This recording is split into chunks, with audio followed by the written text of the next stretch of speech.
Listen to a conversation between a student and a building manager.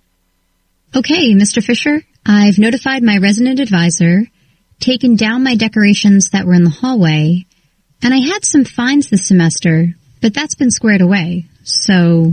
Alrighty, a housing violation's cleared. Okay, your paperwork's done. The only thing left is to make sure your keys are in my office by the end of the day, when you're ready to go. And by the end of the day, you mean... Well, we usually leave around 4. So if I'm not done by 4? You can always put them in the mailbox next to my office door if it's closed. I just need to find the keys waiting in the apartment empty when I come to work tomorrow morning. Thanks. They'll be there. And that apartment will be spotless. I promise. Well, don't go too crazy. We'll have a professional crew in there anyway. Just sweep and vacuum, you know. Will do. Thanks for being flexible about the time and all. No problem, Melissa. I don't mind giving tenants a break when I can, especially quiet ones who I don't have to remind to turn their music down. Thanks. You know, I wish I were going to be around next semester so I could stay in my apartment. And graduating? I wish. I have an internship with an engineering firm. It's a requirement for my major. But this firm's in my hometown, so I'm going to live with my parents for the semester. Save some money, you know. I'll be back finishing my classes in the fall. You know, it's a shame you've got to go through all this and then turn around and do it all over again in a few months. But what can you do? The university needs any space that becomes available. Just be sure you put in your housing request early if you want to get an apartment again. Definitely. By the way, I have a couple boxes of books stored in the basement. Can I come back and pick them up in a few days? Maybe Thursday? Sure, I don't see what. Oh, but you won't have a key to the storage room anymore. Oh, right. Well, come by whenever, during working hours, and I'll let you in. But don't come if the weather's lousy. I heard we're in for some major snow on Thursday. Yeah, I won't come if it's bad out. Okay, I don't know which is tougher, the days when it snows and we've got to clear the sidewalks and parking lots, or the end of the school year when everybody's moving out on the same day. Well, I'm certainly not going to be moving stuff in the middle of a snowstorm. I'm sure I can live without those boxes for a few more days. After all, they've been sitting in that basement for months. Well, you let me know when. Great. I'll get back to you. Thanks. Why does the student meet with the man?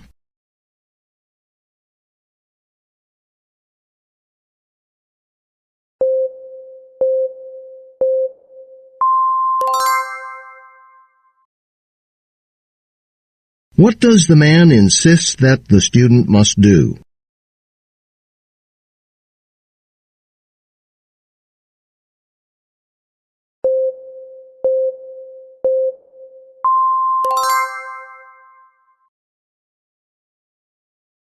Why will the student not need campus housing next semester?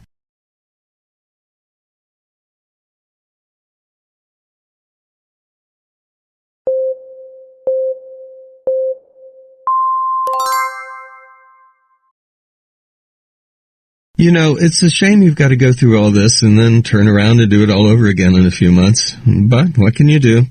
The university needs any space that becomes available. What does the man imply when he says this? But what can you do?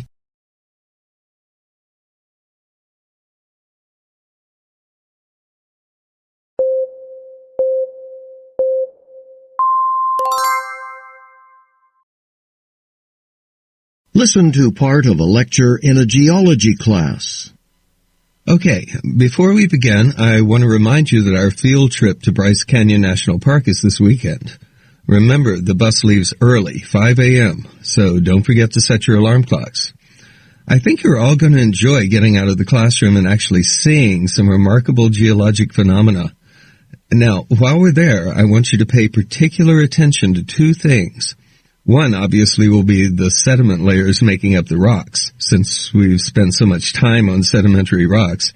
Bryce Canyon is a great place to see how millions of years have turned layers and layers of tightly packed sediment, mud particles, sand, remains of plants and animals, into rock. But you're also going to see some fascinating rock shapes, formations that are the result of the weathering and the erosion processes that occur at Bryce Canyon. There are two main processes that are important. The first one is a weathering process called frost wedging. Frost wedging is a process that widens cracks in rocks in the wintertime. It begins with warm air or daytime sun melting the snow. As the snow turns into water, it seeps into the cracks that occur naturally in sedimentary rocks. At night, this water freezes in the cracks. But when water freezes, it expands quite a bit, which means that it pries cracks open, gradually making them wider and breaking off little bits in the process. Now, this thaw-freeze cycle can happen as many as 200 times in a single year, so that makes it the most important weathering process at Bryce Canyon. The other key process is runoff, which is an erosion process. Runoff takes place in the summer. The park's in a desert, so the ground's very dry. When it rains in late summer, the ground is too hard to absorb the water, so it runs off. And as it runs off, it carries away the gravel, the broken bits of rock created by frost wedging in the winter. So runoff is the main erosion process that alters the rock landscape in the park. And because these processes have occurred over thousands of years, some of the results can be pretty dramatic, like the giant corridors or passageways that have developed within the rocks. These passageways are known as slot canyons. Here's an example of one. Not from the park we're going to, this one's actually in Australia, but the scale is typical. So these huge spaces started out as small cracks throughout the sedimentary rock. Then, thanks to millions of cycles of frost wedging and runoff, what used to be one big area of rock is now sort of two smaller areas of rock with a corridor in between. We'll have a chance to walk through some like this. These slot canyons are great places to explore, but let me just say, for any of you who aren't from around here, if you ever go on your own, make sure you check a weather forecast first. A sudden heavy rain can cause a flash flood in a slot canyon, so you want to know when it's safe to explore them. Fortunately, it'll be dry this weekend. Now, these deep, narrow slots are pretty common. You might even have two of them very close to each other with only a thin wall of rock in between. Of course, frost wedging is still at work, so it starts wearing away at the front of the thin wall until you get a hole. I mean a hole all the way through the wall, front to back. And this hole gets bigger and bigger. Once it's at least 1 meter in diameter, it's called a window. And eventually, the weight on top of it is just too much. So, the roof caves in, and only the sides, sometimes it's just one side, is left standing. These sides, which look a lot like columns now, are called hoodoos. Here's a photo of something we'll be seeing. One of the things that makes Bryce Canyon unique is that it has more hoodoos than anywhere else in the world. Yes, Margot? Why is it so lumpy looking? You'd think it'd be smoother. Well, remember, these are sedimentary rocks, so they have layers. Some layers are mostly limestone, and limestone erodes pretty quickly in the presence of any kind of acid. Now, Bryce Canyon's in a very unpolluted area, but even there, the rainwater has a little carbonic acid in it, which causes the limestone to erode. But other layers are made up of different types of sediment, which aren't so vulnerable to acid, so they don't erode as quickly. What is the lecture mainly about?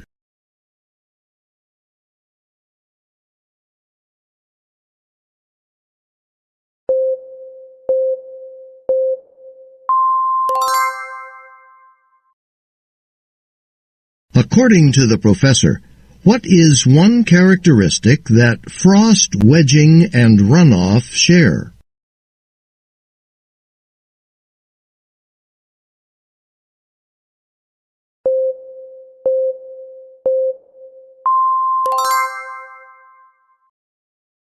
Why does the professor show a picture of a slot canyon?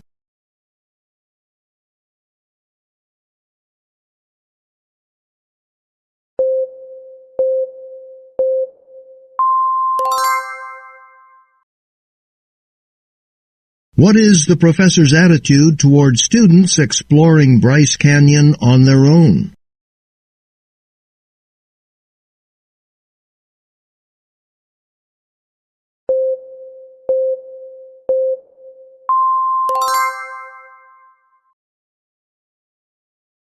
How is a hoodoo formed?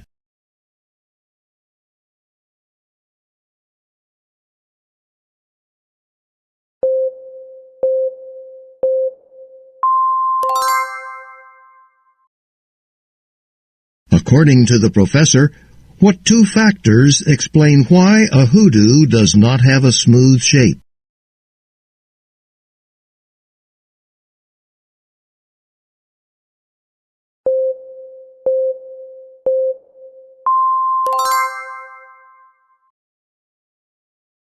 Listen to a conversation between a student and her sociology professor. So, Rhonda, I take it you wanted to talk with me about the draft of your paper? Herbert Spencer, that's quite an ambitious subject. Well, yes, but I don't get it. I mean, I worked really hard on it, and I thought I understood his ideas pretty well. Oh, you did. I don't think any of my comments were directed toward your understanding of Spencer's theories, were they? Well, maybe not, I guess, but, well, in a couple places you wrote and I guess I just don't get exactly what you meant. Yeah, I should have been clearer. The thing is, it's not so much what you've included, it's what you didn't. I mean, basically you haven't presented much more than what's in the textbook. I mean, like here, okay, ideas on individualism, ideas on competition, popular early 20th century then falls out of favor. See, this is all correct, but it's basically just a list of facts. So when I wrote and, I was asking why? Why was he popular in the early 20th century? Why did he fall out of favor? Oh, well, see, the thing is, when you asked us to choose a sociologist to write about, well, I didn't really know anything about any of them, so I just picked one, you know? And then I got to reading about his theories, and well, I realized I don't agree with a lot of them. But I was trying really hard not to let that show in my paper, you know, to be objective and all. Ah, well, perhaps you were trying a little too hard. Being objective doesn't mean you're not allowed to be critical. Oh, okay. There's no requirement that you agree with what Spencer says. In fact, I want you to think critically. Oh, I do. I didn't want to politicize everything, you know? But you don't have to make a point. A better way to go about it is to provide a little historical perspective. Look, what were the two questions I asked you just a minute ago? Why was he popular and then became unpopular? Exactly. See, in any field, particularly the social sciences, people, theories, they come and go. And there'll always be people who agree with them and people who don't. Okay, so you mean I should, incorporate other people's reactions to Spencer's theories? Like, what was it about the early 20th century that made a lot of people go along with them, and what changed later on? That said, it'll help your audience get a handle on Spencer's ideas, which are pretty complex. Plus, it provides a kind of framework in which you can present your own point of view. You can't very well take sides, or expect your audience to, if you haven't presented both sides. Why does the student go to see the professor?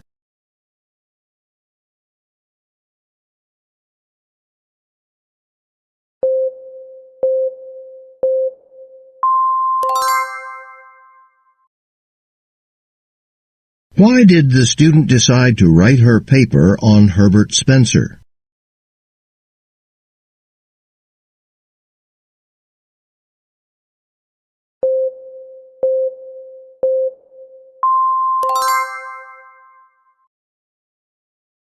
How does the professor feel about the student's assertion that she tried to be objective?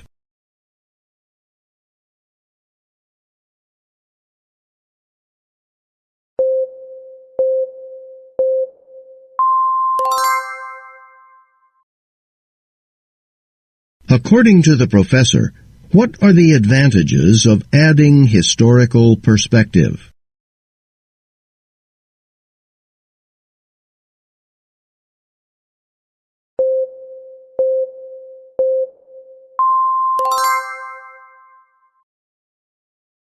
Listen again to part of the conversation, then answer the question. A better way to go about it is to provide a little historical perspective. Look, what were the two questions I asked you just a minute ago? Why does the professor say this? Look, what were the two questions I asked you just a minute ago?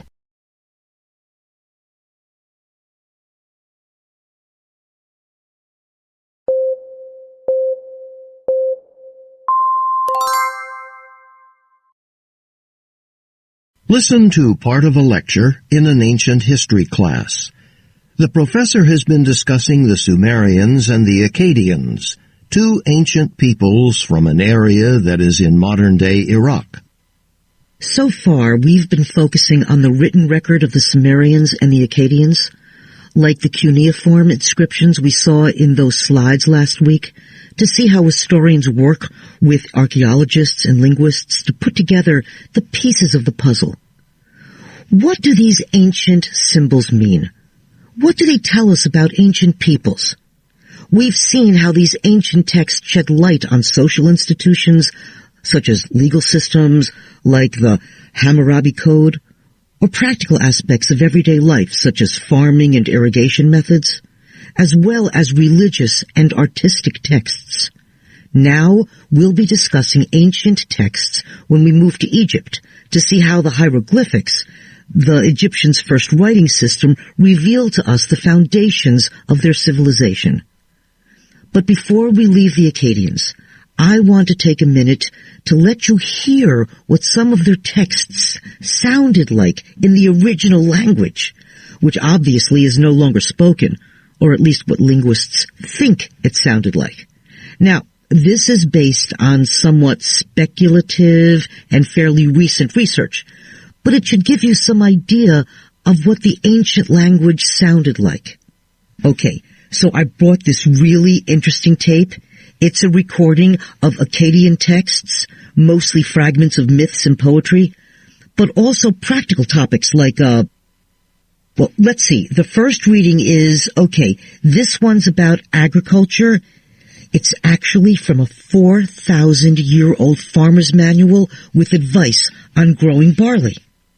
And then, yes, George, did you have a question? I was just wondering, it's really cool that you guys have figured out what it sounds like and all, but I don't get why would you all care so much about a language nobody speaks anymore? It's not like you have to learn how to say, which way to the airport. Okay, George, I see where you're going with that, and that's a really good question, especially since that selection from the Farmer's Manual is probably not the best example of why all this should interest you. Of course, I'm fascinated, but then that's my profession. I guess the more important reason has to do with our appreciation of ancient literature, the myths and poetry. Now that's something that really is important to hear as well as read, since, well, for the Akkadians, as for most early civilizations, the literature was mainly an oral tradition. You have to understand that back then writing, like engraving into stone, was an expensive and laborious process. With no formal system of education, most people were illiterate. In fact, the few people who could read and write, the professional scribes, formed a separate class. Well, ancient peoples nevertheless had literature, but it was an oral literature, a spoken body of legends, myths, poems, which were occasionally written down, but mostly memorized and passed down from generation to generation. So, okay, let's go to the recording of part of the story of Gilgamesh. Now, this is one of the oldest myths ever told. Well, this story was meant to be recited aloud, even chanted or sung. So to appreciate how Akkadians experienced the legend, we should really hear it, not just look at the translation. And then, right after that, there's some poems. Now, most poets, even today, craft their poetry thinking about how it sounds to their readers, the rhymes, the rhythms of the language, that kind of thing, so that even if you're just reading it on the page, you're still hearing it in your head, right? So, George, you're right. The part of the tape about laws and practical stuff, that probably wouldn't be of much interest to anyone but a specialist. But I hope I've convinced you that to appreciate ancient literature, you really need to know what it sounded like. Now, this is somewhat outside the scope of this class, but I know several of you are studying ancient languages and literature, so this could even be a topic for a research paper. Okay. Here, let me first read to you, in English of course, the part you're going to hear. This is from the end of the story where Gilgamesh, the hero, is offered the chance to become immortal, but then loses that opportunity. So he weeps and says, "For whom have I labored? For whom have I journeyed? For whom have I suffered? I have gained absolutely nothing for myself." You hear that repetition of "for whom"? This really brings home the character's sadness, and by contrast, emphasizes that nothing in the next line. Now, the English translation does preserve the repetition of the original Akkadian words. But what about other types of oral effects? Like repetition of a syllable or other sounds within a word. That kind of thing gets lost when you translate into a modern language. What is the main purpose of the lecture?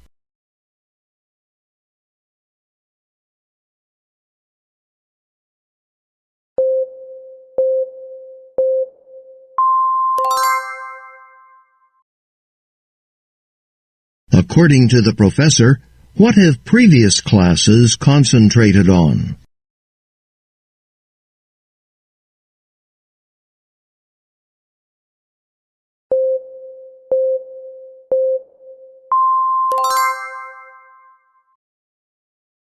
Why does the professor say that the recording of the farming advice was not a good example?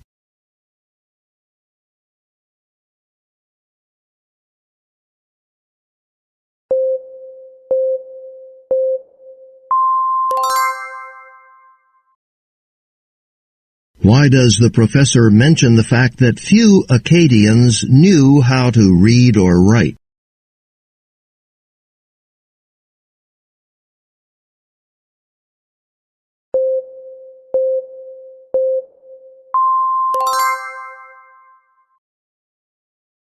Why does the professor read an excerpt from the Epic of Gilgamesh to the class?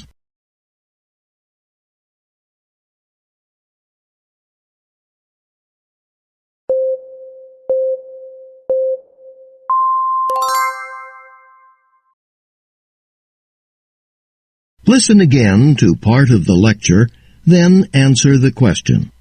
I was just wondering, it's really cool that you guys have figured out what it sounds like and all, but I don't get why would you all care so much about a language nobody speaks anymore? It's not like you have to learn how to say, which way to the airport. Why does the student say this? It's not like you have to learn how to say, which way to the airport.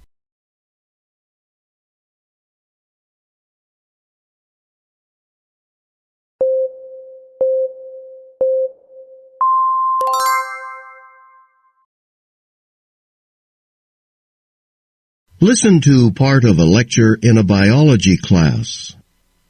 I think the lens of the eye is just about the most fascinating part of the body. For one, it's the only, I repeat, only transparent cellular tissue in the human body. In fact, truly transparent tissue is very uncommon in nature. There are some sort of clear creatures that live in oceans and rivers, like the jellyfish. Their quasi-transparency allows them to blend in with the water to escape predators. I say quasi because jellyfish are translucent. They're not totally see-through like the lens is. So you have to wonder why the lens is. How is transparent tissue possible? Marlene? There's no direct blood supply to that part of the eye. Good. Exactly, Marlene. The blood and blood vessels would color the lens. The lens would probably end up looking pinkish. But that's only part of the explanation. And what else? Well, there was something about crystals and fibers in the chapter we read. It said that the lens is sometimes called a biological crystal. Not a true crystal like a diamond, but it has a very regular arrangement of cells. The cells are exactly aligned and tightly compacted. Right. It's made up of layers of cells, but the cells are all of one type, a rigid, elongated cell that's called a lens fiber. Because it's all one kind of cell, and because they're aligned so regularly, you don't have all the angles you get when different types of cells are fitted together, which refract light, bend it as it passes through. And that contributes to its transparency. But there's something missing in a lens fiber. What doesn't a lens fiber have? Well, we said blood vessels, right? The lens itself, right. Is that it? Anybody? No? This is very important. The lens fibers don't have organelles. Organelles are parts that function like miniature organs, specialized parts of a cell, like the nucleus that stores the DNA, or mitochondria, which are the powerhouse of a cell. Okay? Now, what's interesting here is that lens fibers, as they're first forming, they start out as cells with organelles. But as the eye develops, the cells lose all of them, including the nuclei. And without organelles, the lens fiber is nice and clear, and all those lens fibers packed together make a nifty, crystal clear lens. But that clarity comes at a cost. So, Marlene, what's the downside of this? Actually, well, if it doesn't have organelles, I mean DNA or whatever, then what happens if the lens is damaged or something? And that's the problem. The price of clear vision of transparent lenses is that the lens fibers can't regenerate or repair themselves as other cells do. Which leads me to this. As we get older, the lens can get cloudy or yellow. It can be cataracts or happen just from aging. There are lots of possible causes of that, but when you get down to it, the fact remains that the lens fibers just can't repair themselves. So when the lens gets discolored, what do you think happens to your sight? Well, it would change your color perception, wouldn't it? Exactly. Discolored lenses absorb certain wavelengths of light, so some light rays won't reach the retina. So some wavelengths aren't processed, which will affect your color vision.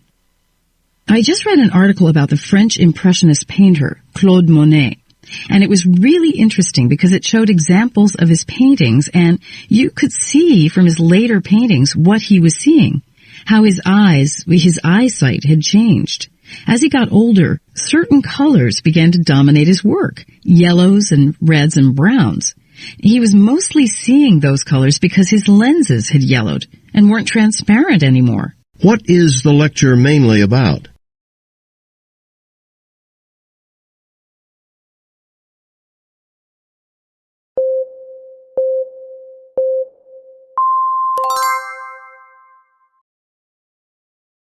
The professor mentions several features of the lens that contribute to its transparency. Indicate below for each phrase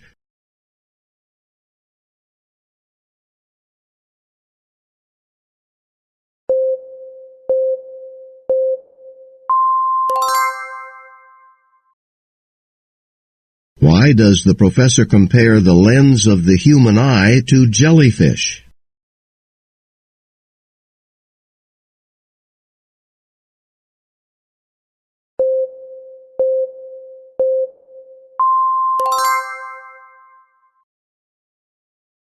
What does the professor imply about cells that do not contain organelles?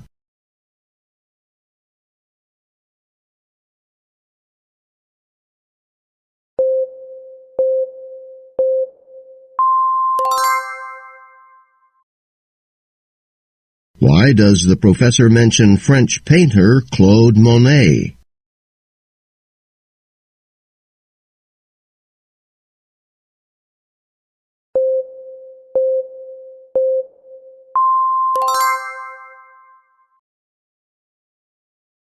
Listen again to part of the lecture, then answer the question. But there's something missing in a lens fiber. What doesn't a lens fiber have? Well, we said blood vessels, right? The lens itself, right. Is that it? Anybody? No? This is very important. The lens fibers don't have organelles. Why does the professor say this? Is that it?